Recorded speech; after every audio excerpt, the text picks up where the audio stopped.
Porsche anunciando o facelift da geração 971 da Panamera. Então, a Panamera, Panamera 4, Panamera 4 Sport Turismo, Panamera 4S e Hybrid, Panamera 4S Hybrid Sport Turismo, Panamera GTS, Panamera GTS Sport Turismo, Panamera Turbo S, Panamera Turbo S Sport Turismo e as suas devidas versões Executive, né?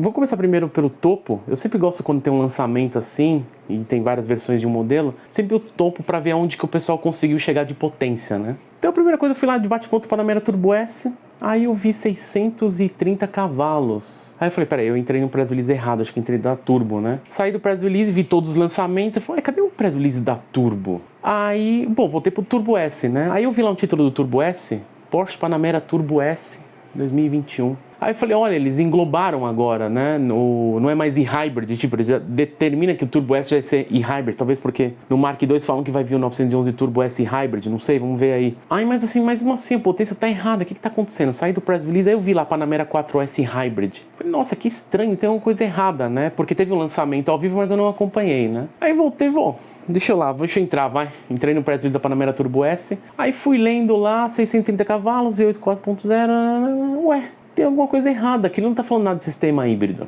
Mas aí você entende, porque é o seguinte, a Panamera Turbo S agora, no facelift, ele é exatamente um facelift da Panamera Turbo, na Mark I que a gente tem aqui no Brasil. Basicamente, a Panamera Turbo não existe mais. Você quer o facelift da Panamera Turbo, você vai comprar agora a Turbo S, né? Então eles usam lá o mesmo motor V8 4.0, biturbo, né, com 630 cavalos, 83,6 kg de torque, até falam que são 80 cavalos a mais que a Panamera Turbo, né, da Mark I.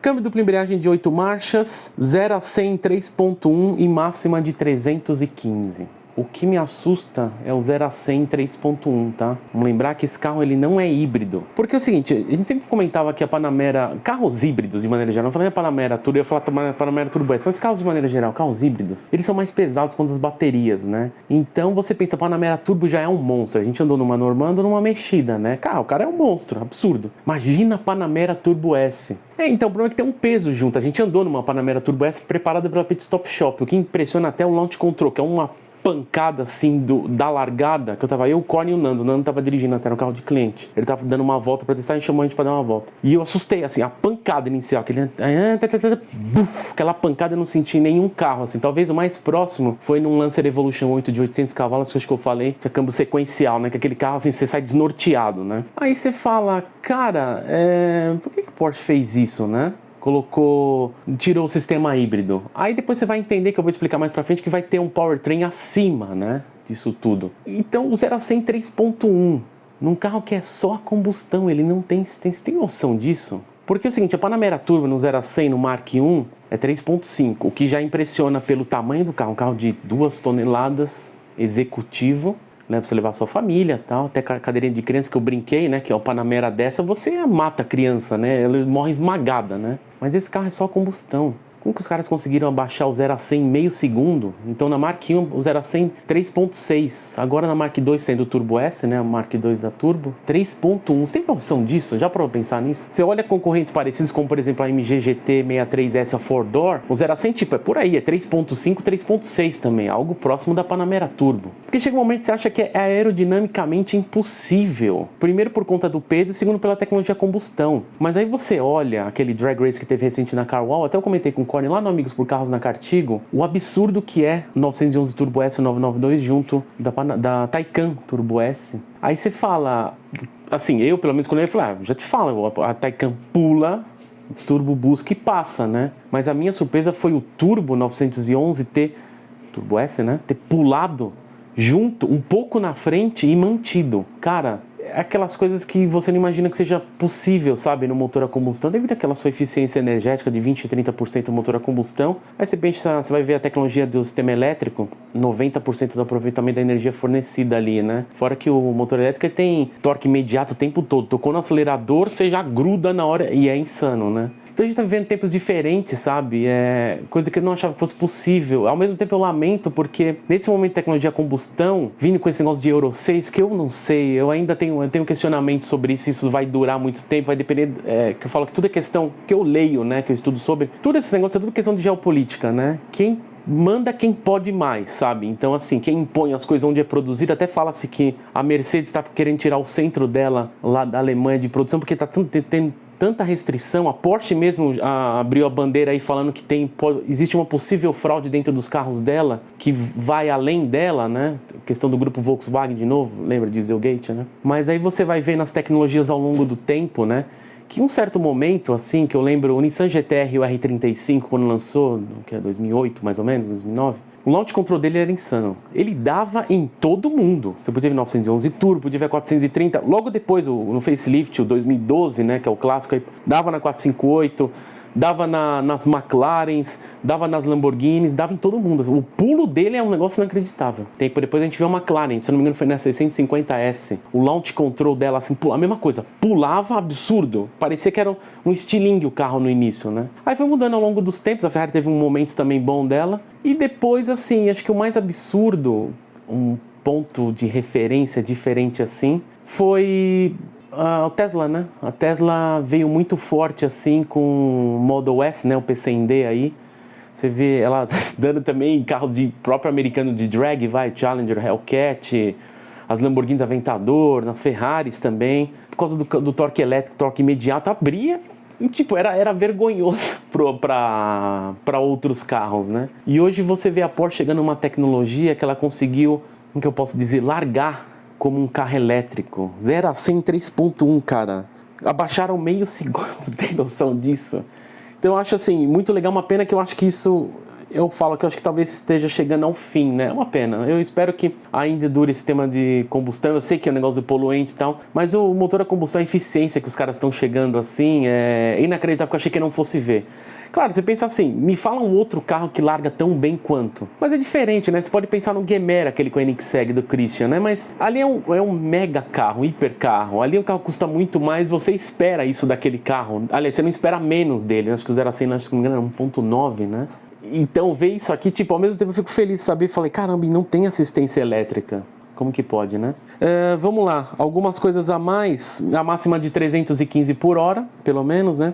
Então, a Porsche declarou aí um recorde Nordschleife, né? Que ela fala assim, recorde para carros executivos, 7 minutos, 29 segundos e 81 centésimos, né? Ela fala que ela é recordista.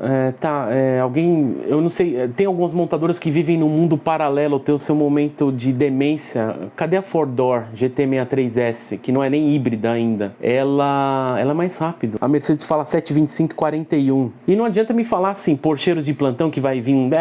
Ah, não, a GT é um carro esportivo, tal, não sei o quê. A Panamera também. Aliás... A gente fez um teste no Amigos por Carro, vou deixar um card aqui à direita, aqui em cima, pra você dar uma olhada, vale a pena ir o Corne testando lá o carro da Pirovani. A gente andou numa 63S e eu falei lá, e eu falo pra todo mundo que a 63S é um sedã que tem um comportamento do carro esportivo. Eu nunca andei num carro assim, mesmo as Panameras Turbo que a gente andou, preparado até pela pit stop, ainda você sente que tipo, é um carro pesado, é um carro muito forte, mas ainda você sente o peso da Panamera, você sente que você está num carro grande. A Four Door é um negócio que parece que você está na MG GT, a Coupé mesmo, a GTS, que eu cheguei a dirigir até. É insano o nível que tá chegando. Aí eu olho aqui, Porsche ignorando totalmente o recorde da Mercedes, porque se você for pensar, a não ser que esse carro tenha, mas eu acho que não. A Mercedes, a GT63, é até banco de massagem, tá? Então assim, na minha opinião, o que pra mim na verdade é um fato, é que a GT63 é muito mais executiva que a Panamera, tá? Então assim, a Porsche tá vivendo num mundo paralelo, aquelas demências, aquelas montadoras, não vale esse carro, sabe? Parece aquelas brincadeiras, aquelas birras de criança, não vale, menos esse não é referência, esse não pode, esse é diferente. Então a GT63S, a Four Door, ainda é um recordista, né? Acho que a Porsche tá andando muito com o pessoal da Lamborghini. Mas vamos lá, PDCC, o Porsche Dynamic Chassis Control, e o PASME, né, o Porsche Active Suspension Management, né, que eles desenvolveram do zero nesse carro. É aquele sistema anti-rolagem que eu falo, aquele efeito ônibus, quando você vira até aquele efeito de você jogar para um lado para o outro, a inércia, né? Então tem os coxins lá, eletrônicos que a Porsche usa para compensar. Diz que desenvolveu esse carro totalmente do zero. Então o dinamismo do chassi é totalmente outro. E isso eu tenho curiosidade, porque é a diferença da Panamera Turbo para a Four Door. A Four Door, ali você está no carro esportivo. Na Panamera você ainda sente que você não está. Talvez agora seja o diferencial. Agora realmente seja o comportamento de uma Four Door, né?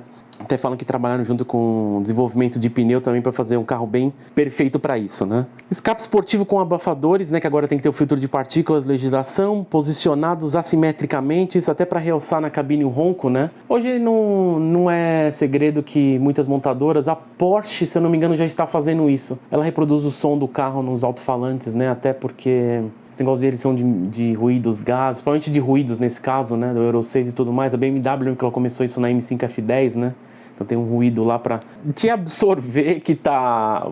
Você tá... Tipo, o carro ronca mais dentro do carro do que fora, vai? Pra você dar aquela sensação ainda. Eu acho que vai ser o futuro entre os carros elétricos aí também, né?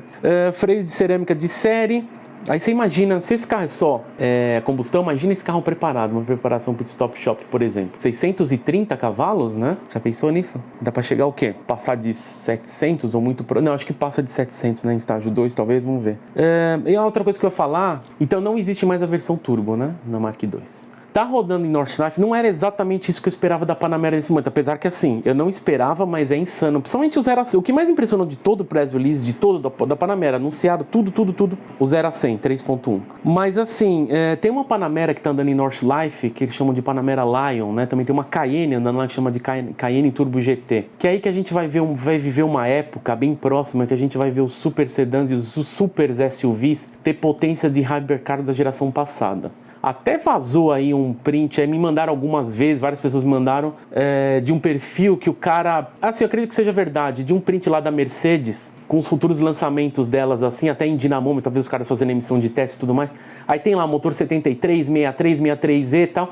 Aí você olha lá os motores 73, está na Fordor, na S, na futura SL também, todos os carros futuros no facelift aí. Aí você vê lá na direita, 816 cavalos. Esse é o que eu tô falando, a Porsche também vai ter uma. A Porsche fala entre o vazamento que teve, o que especula-se, né? Entre 780 até 820 cavalos. Vamos ver como é que vai ser. Então, assim, a Porsche está desenvolvendo, a Mercedes está desenvolvendo aí, a BMW vai ter alguma coisa, acho que eles vão chamar de M5 CS. Eu acredito que a Audi vai ter alguma coisa em versão performance em cima da RS6 e da RS7 também, né? Nomes?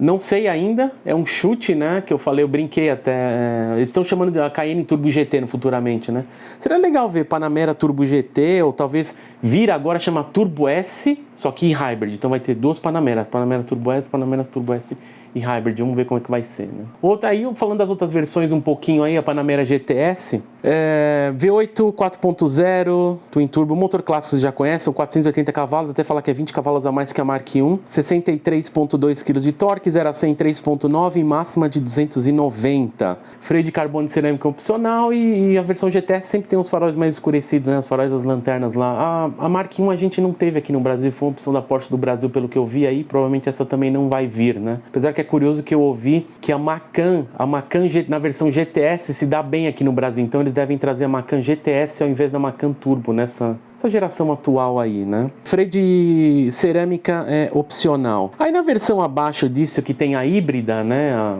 4S Hybrid, né? Muito bom carro, impressionante a tecnologia que tem naquele carro. Então o motor é o mesmo, tá? 2.9 V6 turbo, 440 cavalos. Aí 136 no sistema elétrico, né? Com alcance de 54 km, que eles falam naquele WLTP, né? Que é World Harmonized Light Vehicle Test Procedure lá, né? Que é mais os dados reais de condução. Eles falam 54 km e tem um estilo antigo, né, de medição, New European Driving Cycle, né, que é mais o teórico. São duas medidas para ver o quanto o carro vai, um no meio que na melhor circunstância possível, acho que sem trânsito, sem nada, e o outro naquele anda e para, velocidade tal, dá uma volta na cidade, pega um trecho de rodovia, né.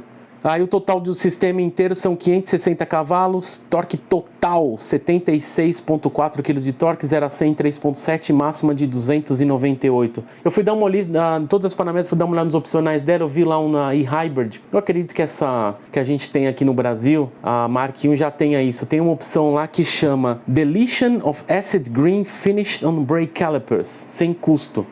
É porque quando você pede a versão híbrida, a pinça vem aquele acid green, é um verdinho claro, né? Verdinho meio fluorescente. Era legal na época pra dizer que você falou, nossa, aquela é híbrida. Hoje eu acho meio breguinha, eu também tiraria, dava um deletion, né? Deletion ou acid green, colocaria preto ou prata, dependendo dos opcionais que tivessem lá sem custo, né? Não tem opção de freio de tungstênio, perdão, é o Porsche Surface Coated Brake, né? PSCB. Os para-choques desses carros aí já são Sport Design, que eram os opcionais da Marquinhos, agora são de série. Vão ter 3 opções de rodas com vários acabamentos diferentes, até a Porsche fala que são 10 rodas no totais. A única crítica que eu acho que eu tenho na Panamera, assim, e não é quando eu falo, não é nem comprar com a Ford, é como carro mesmo, ele é muito bom, tá? Inacreditável.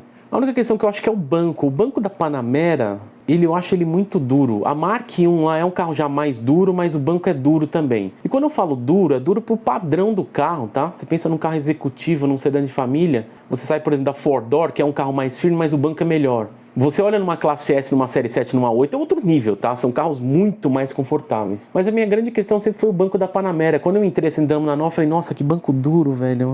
Acho que até o Corne falou, nossa, você acha duro? Eu falei, cara, sabe o que é? Compara com a Four Door e compara com a classe S, são sedãs executivos. Cara, é absurdamente mais confortável. O banco um pouco melhor é da Executive, mas ainda acho que a Panamera, sim, é a espuma do banco que é dura, sabe? Não é o banco propriamente. Você podia ter uma espuma do banco pelo nível do carro. Então você entra, até eu brinco com o pessoal, falei, cara, se levar alguma pessoa mais velha da tua família, teus amigos, tá lá, sai da classe S ou da série 7 e entra nesse carro, a pessoa vai achar uma porcaria, porque é muito duro, é o banco, sabe? É a espuma, tinha que ser um negócio mais confortável. Na Executive melhora, mas ainda eu acho muito duro, né? A cores, eu tava vendo que tem uma cor nova que chama Papaya Metallic, né? Que é tipo um laranja metálico, não teria numa Panamera, mas tem aquela cor Cherry Metallic que tem naquele Targa 4S que anunciaram recentemente, né? A gente vai até um NBcast nessa sexta agora, eu e o Matheus comentando sobre o Targa 4S, esse Cherry Metallic, ele tá naquele Heritage Edition, né? Muito bonita essa cor com certeza eu pediria na Panamera, tá? Então é isso aí, gente. Se você gostou, dá um like, inscreva-se no canal e é isso aí.